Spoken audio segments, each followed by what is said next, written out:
increase that we are going to learn is called the yarn over. It actually makes a hole, and at first when people are doing this, they kind of get annoyed that they're making a hole, but here's why it's important. I'm going to show you this very lovely shawl. You can see that all of these little holes right in here, those are yarn overs. And when you place them in the right spot and they're on purpose, you get these beautiful shapes. So not only does it increase, but it will also make a hole, which is perfect for lace. When you're ready to knit lace, this guy will be your best friend. Now, if you're reading a pattern from a chart, this is the symbol that you'll see. And I like it because it reminds me of a hole, and that's what you're going to get when you do your yarn over. If you're knitting from a pattern that's written out, you're usually going to see the words YO, which means yarn over. Let's take a look at our swatch. If I open this up just a little bit right here, you can see that there is a hole every time I make a yarn over. Now, this might not be the best increase for, let's say, a sweater, because you'll get little holes right there. So maybe we want to use a knit front back for that one instead, because it doesn't leave a hole. But this one leaves a hole, which ends up being a more decorative stitch than functional. Let's see how that works. I'm first going to show you the yarn over doing the right-handed English method, which is the one I'm most comfortable and familiar with. So again, we're just going to knit these first 3 stitches, just like this. And now we're about to perform a yarn over.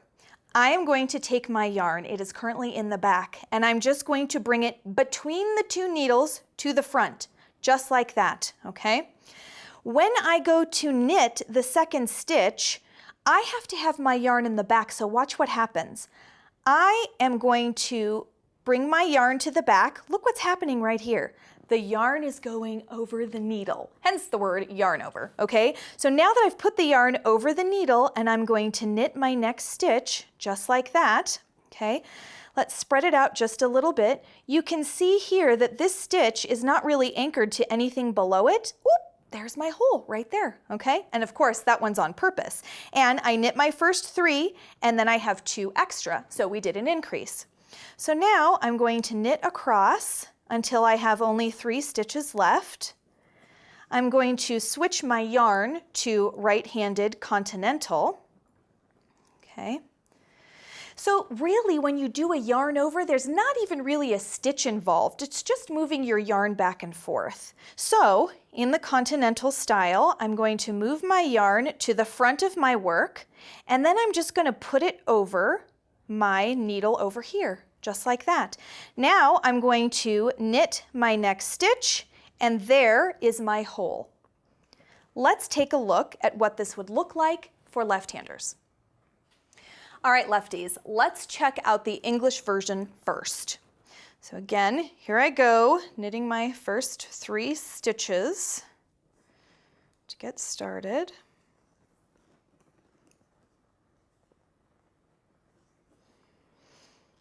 And then I am going to do my yarn over. Now, when you're doing English style, it's just a hair easier. All you have to do is take the yarn that's in the back, bring it to the front, and then when you go to the next stitch, it automatically puts the yarn right over, just like that. And you've got your little hole peeking through right there. So now I'm going to switch to left-handed continental style. And we're going to knit all the way across until I've just got 3 stitches left. Now on the previous ones we were talking about, I was going until there was 4 stitches because I actually had to work a stitch to get an increase. But because the yarn over is just a simple hole, we can just add it wherever we want to. So here we are. I'm going to bring this to the front, and then I'm just going to wrap it over that needle. Just like that. Now, when I go to knit it, I've got my hole right there. That's the yarn over.